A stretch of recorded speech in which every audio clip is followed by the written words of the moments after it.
I have a conflict in this area because I'm a director of a community creche. I have been for many years, long before I even had children, and it was one of the most rewarding but challenging committees to be on, because on a weekly basis we had to deal with parents who were making tremendously difficult choices, and those choices continue to be made by families to this very day. The decision as to whether to have a child at all, the decision as to whether or not one parent stays at home or one parent cuts their hours in order to balance the childcare costs. To see the staff within the childcare facilities, predominantly women it has to be said, consistently go to training and education to better themselves, to make themselves more qualified to care for children, and to do so on minimum wage essentially, and to get very little reward for what in many cases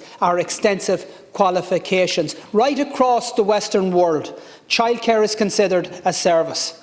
And if you provide a service, then obviously, and if you're working in that service, you deserve to be remunerated. But in recognition that it's a service, it shouldn't be the burden that it is on too many families. This motion puts forward the roadmap to cut childcare costs by 2/3, to give those families a break, to allow them to actually decide as to the size of their families or the jobs that they take up on the basis of the merits of those decisions, rather than on the burden that the childcare costs will be for them. For too often this government have failed to recognise the importance, and we've had the worst of both worlds.